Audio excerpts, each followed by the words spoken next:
of illumination. O living God, by the power of your Spirit, help us to hear your holy word today, that we may understand, that we may believe, that we may follow in faithfulness and obedience, seeking your honor and glory through Jesus Christ. Amen.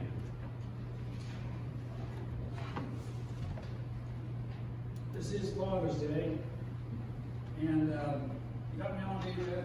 You're on. There we go. All right down. Oh, yes. All right. I think it's important for us to verbalize sometimes our feelings and to tell stories of what we've experienced in our own life. We need to hear it from one another, actually. I think we need to say it ourselves. I know when I was growing up, my dad in particular just never talked about, feelings or anything like that. I never ever heard him say I love you to any of us kids. I know that he did. He gave everything for us. He'd do anything for us. It was just that he didn't say it. And over my lifetime, I kind of treasure those times when my kids say something to me or say something about me or whatever that is positive. It means a lot to me, and I think it means something to them too. So I want to give you that opportunity this morning. If you want to tell something, a story or something about maybe that your dad or your granddad or whoever that you look to as a person growing up, some story or just whatever comes to your mind. I just want you to have the opportunity to verbalize those feelings if you want to. Anybody? I can wait you up. I can wait you up. Okay, let me tell you mine then. I'll give you a chance to think about it. One thing with my dad was he hated debt. And he went through the Depression, which tells you something right there. Anybody went through the Depression, that would have affected the rest of their lives. I mean, they really were. I don't care who you were. And anyway, I don't remember how old I remember I just went in the Army, and I heard about this later. I guess he had my mom, I think. He come down from Galesburg, and he wanted to go through this through a little town up Huntsville. He was going to go see somebody. All my life, I never remembered when he was well. He was sick all my life. He had heart trouble, and he struggled with that his whole life, or through the latter part of his life anyway. He talked to Mom, he wanted to go towards Augusta, over Huntsville, to see somebody. Well, this is just a few months before he died, actually. And he wanted to go to see, so Mom finally gave in and took him over there, and he wanted to see this guy. He saw him out in the field, he was plowing. Now here's my dad with heart trouble, and gets out of the car and climbs the fence and walks across the plowed field. I'm sure Mom was talking about it in the background somewhere. I don't know what she was saying, but anyway, he was determined. Walked over to this guy, and all these things he would just see him, and they visited him, and then they came back. What he had done was he paid his last debt. I think it was less than $5. He remembered years ago that he owed his man $5, and he went and paid his debt. And he died debt-free, which for him was really, really important. I always remember that. That didn't mean I didn't get a debt. As a farmer, trust me. That was my story, my dad. He was a good man, hard man, but he was a good man. Yes. My father was a... Did everybody hear her? Yes, you can. Okay. My father was a school teacher. We moved 17 times in my 18 years of living with them, mainly because he'd go to a new town, and then he had 4 children, and we rent whatever was available, and then we moved to another house in that town. But he was a strict school teacher, and when I was in 3rd grade, we were in Oakland, Missouri, and we would line up to go out to eat or go to lunch, and he wanted everybody to say, "Good morning, Mr. Smith. Good morning, Mr. Smith." And when it came to me, I was supposed to say, "Good morning, Mr. Smith. Good morning, Mr. Smith." And I said, good morning, Dad, and every kid behind me said, good morning, Dad. And one time I had taken a quarter from a good friend, and at being the principal of the school, and this was like third grade, I got a spanking with a battle from my father, the principal, and I also got a spanking at home. From your dad. And you know what? I never had the notion ever to steal from anybody again. So he set a good example for us. Absolutely. Now, today, that wouldn't happen. No. But I'm honestly sure that we have a kind of missed the boat just a little bit. I don't want to get too carried away. Anybody else? Any stories, comments about dad or grandpa?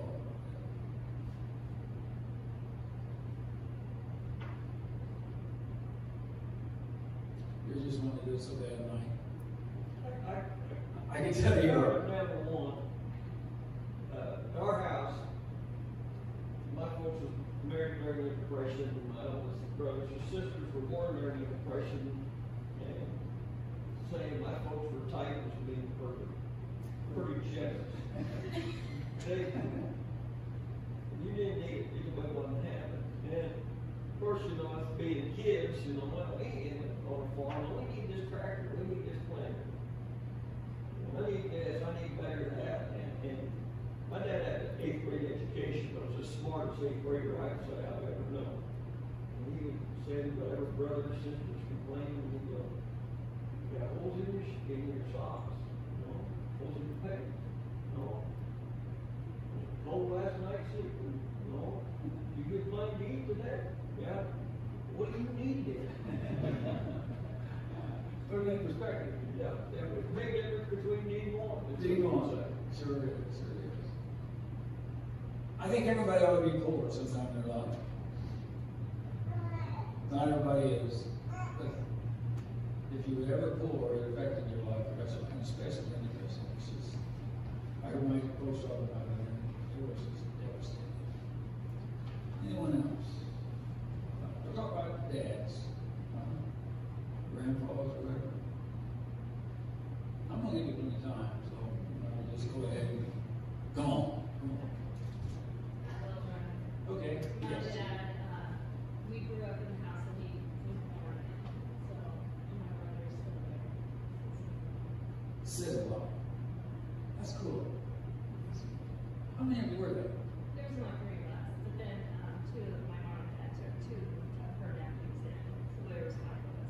The reason is their own. Oh, yeah. That's neat. That was something people say they lived. I lived my whole life. My brother had now. You know, everybody moves around and what 17 times you said, good grief.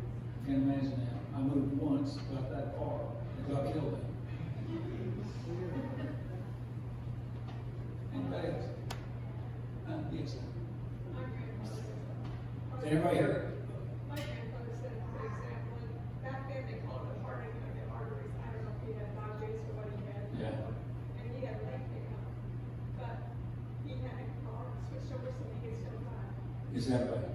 Well, determination. Determination. That's where I get my strong. There you go. Nothing wrong with that. Yes. Paul's not here today because he is planning to grandpa to help us with our grandkids in Texas.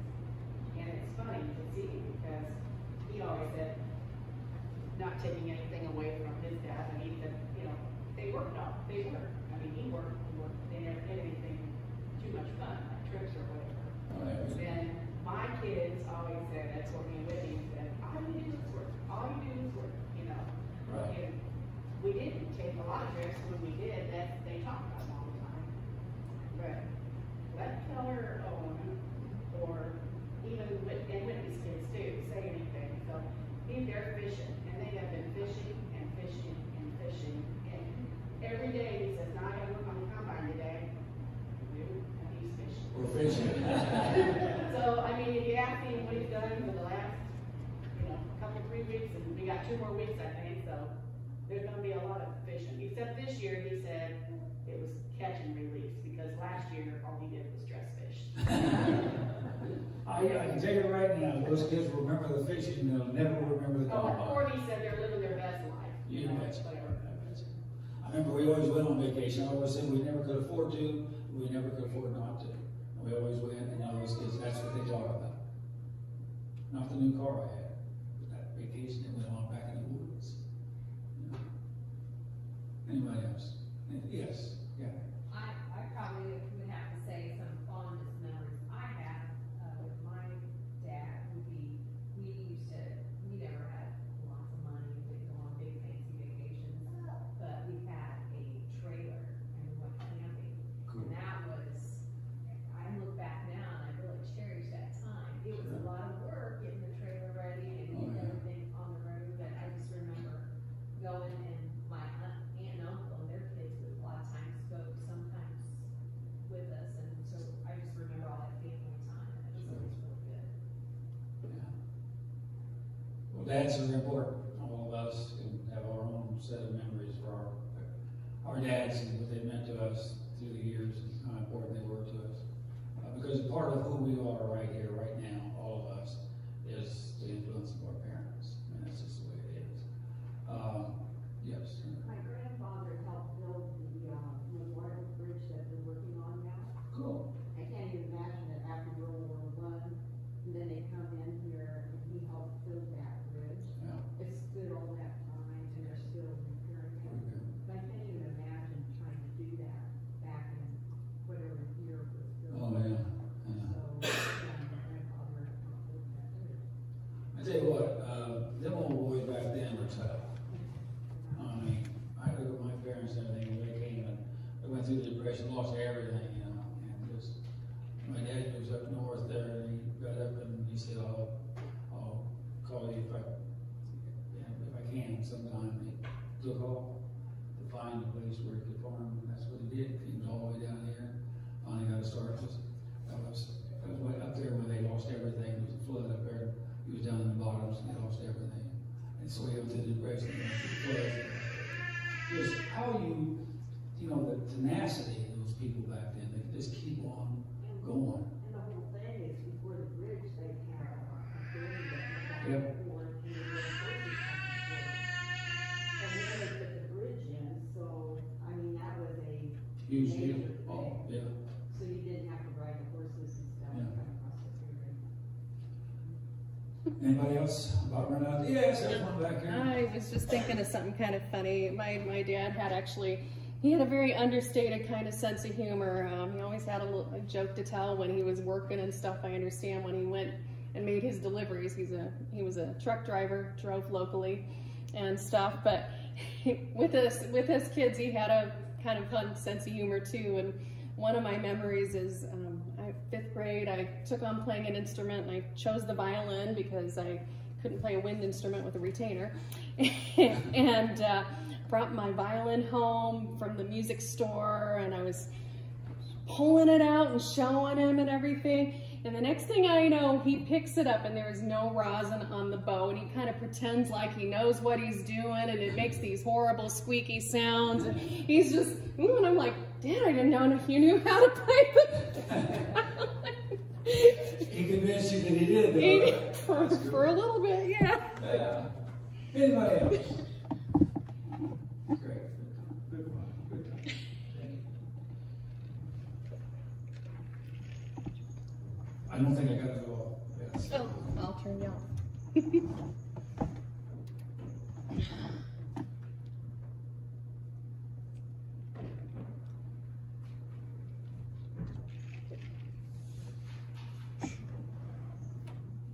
Fourth chapter of Mark, 35 and 41. Still in the storm.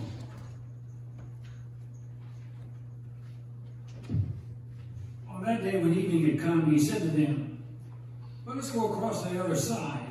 And leaving the crowd behind, he took him with him in the boat just as he was. Other boats were with him.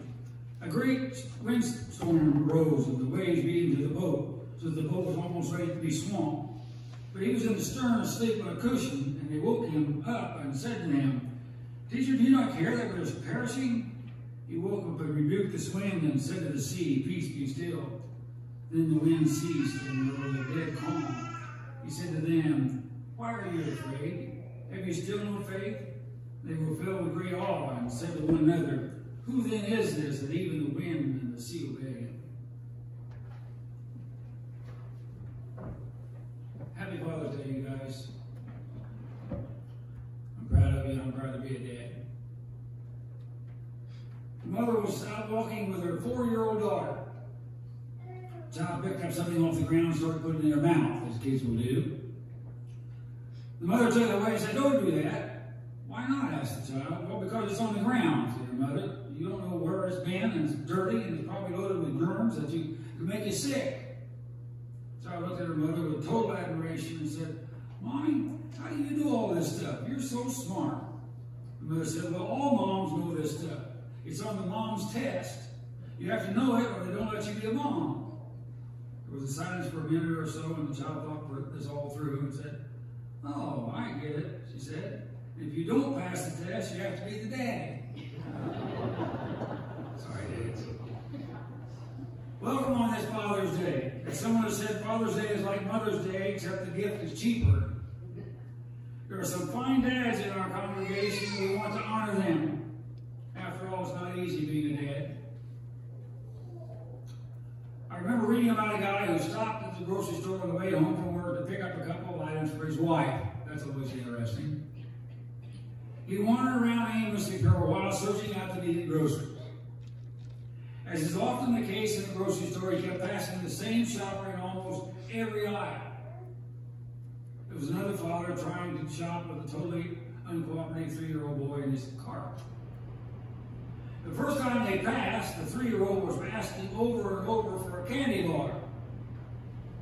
Our observer couldn't hear the entire conversation, but he just heard the dad say, "Now, Billy, this won't take long." They passed in the next aisle. The 3-year-old pleas had increased in volume. Now Dad quietly saying, "Billy, just calm down. We'll be done in a minute." When they passed near the dairy case, the kid was screaming uncontrollably, but Dad was still keeping his cool. In a very low voice, he was saying, "Billy, settle down. We're almost out of here." The dad and his son reached the checkout counter just ahead of our observer. He still gave no evidence of losing control. The boy was screaming and kicking. Dad was very calmly saying over and over, "Billy, we'll be in the car in just a minute, and everything will be okay." The bystander was impressed beyond words. After paying for his groceries, he hurried to catch up with this amazing example of patience and self-control just in time to hear him say again, "Billy, we're done. It's going to be okay." He tapped the patient father on the shoulder and said, "Sir, I couldn't help but watch how you handled little Billy. You were amazing." The dad replied, "His name is Wesley. I'm Billy." I'll let you think about that. I like that. I really like that. Hilding Arrowson, a gospel musician, overheard his son one day talking to 2 other boys. The boys were bragging about their fathers, as boys will do. Which dad was most powerful? One boy bragged, "Well, my dad knows the mayor of our town." The other boy said, "So my dad knows the governor of the state." Alverson's son was the last to speak, and he said, "That's nothing. My dad knows God." Upon hearing this, Alverson quickly slipped away to his room, and with tears in his eyes, he prayed, "Oh God, I pray that my boy will always be able to say, 'My dad knows God.'" I pray that one day all the boys and girls in this church and around the world will be able to say that about their dads, that my dad knows God. In our scripture today, Jesus has been teaching all day long. Some of you have been trying teaching, know how exhausting that is. Imagine teaching hundreds of people all day long with no microphone and no relief. So now it was evening. Jesus decided to cross over to the other side of the Sea of Galilee with his disciples. Though it's not stated, it may be assumed that Jesus wanted to rest, get away from the crowd and from the teaching for a moment. The demands would have been great. However, in verse 36 tells us that there were people in other boats who wanted to remain with Jesus, so when he shoved off, they tagged along. There's no getting away. So Jesus went up in the front of the boat, trying to get some rest somehow. Then the voice was interrupted by a sudden storm. And it says, a furious squall came up and the waves broke over the boat so that it was nearly swamped. A storm such as this was common in the Sea of Galilee, actually, which was surrounded by high hills and narrow valleys that acted as kind of a wind tunnels, and it would come up quickly and be very violent. And especially an evening storm was dangerous. On that evening, the waves were raging, so they kept spilling over into the boat. It was dangerous. They were afraid. You all know what that's like, don't we? Sometimes in our lives, we face situations that threaten to overwhelm us. Despite the fact that we're people of faith, you and I, these storms come into our lives so suddenly and with such fury that we're not prepared for them. All kinds of storms. Storms of sickness, disease, even death. Relationship issues, parenting issues, employment issues. These storms come no matter how faithful we are in our service to God. They come no matter how perfect our attendance in church may be. They come no matter how well we know our Bibles. They still come. In fact, we read in the first verse of the Epistle of James, it says, consider it pure joy, my brothers and sisters, whenever you face trials of many kinds, because you know that the testing of your faith produces perseverance. We know that, don't we? But we're afraid. We wonder, like the disciples, does Jesus really know what we're facing and how we feel? Does he understand? He says to us, as he said to them, I think, why are you afraid? Have you no faith? That's the key, isn't it? Not the amount of our faith. That's what we have. When those storms come, as they will, we can face them with faith. It changes everything. This final story, part of it was written by someone else. Part of it is my own experience. Part of it, Carol wrote. It's kind of a conglomeration, I guess. But it talks about the Father. And so, you fathers, I guess this is for all of us. My own father is gone now. He passed away many years ago when I was in the Army. He's buried by an old pine tree in the Augusta Cemetery. But even though he's gone, his presence is very near, especially today. It seems strange that he isn't here. I guess that's because he was never gone. He always goes by, always available, always present. His words were nothing novel. His achievements, though admirable, were nothing extraordinary, actually. But his presence was. Like a warm fireplace in a large house, he was a source of comfort. Like a sturdy porch swing or a big branch maple in the backyard. He'd always be found and leaned upon. During the turbulent years of my adolescence, Dad was one part of my life that was predictable. Girlfriends came and girlfriends went. But Dad was always there. Football season turned into baseball. Turned into football again, and Dad was always there. Summer vacation, homecoming dates, algebra, first car, driveway basketball. They all had one thing in common, his presence. Because he was there, life went on smoothly. The car always ran. Bills got paid. The lawn stayed mowed. Because he was there, the laughter was fresh and the future was secure. Because he was there, my growing up was what God intended growing up to be. A storybook scamper through the magic and mystery of the world. Because he was there, we kids never worried about things like income tax or saving accounts or monthly bills or mortgages. Those are the things in Dad's days. lots of family pictures without him. Not because he wasn't there, because he was always behind the camera taking the pictures. He made the decisions, broke up the fights, chuckled with Archie Munger, read the paper every evening, and fixed breakfast on Sundays. He taught me how to shave, how to pray. He helped me memorize verses for Sunday school and taught me that wrong should be punished and that rightness has its own rewards. He modeled the importance of getting up early and staying out of bed. His life expressed the elusive balance between ambition and self-acceptance. He comes to mind often. When I smell Old Spice aftershave, I think of him. When I see a bassboard, I see his face. And occasionally, not too often, but occasionally when I hear a good joke, the kind Red Skelton would tell, I hear him chuckle. He had a copyright chuckle that always came with a wide grin and arched eyebrows. Dad never said a word to me about sex, or told me about life story, his own. But I knew that if I ever wanted to know, he would tell me. All I had to do was ask. I knew if I ever needed him, he'd be there, like a warm fireplace. Maybe that's why this Father's Day is a bit chilly. The fire hasn't gone out.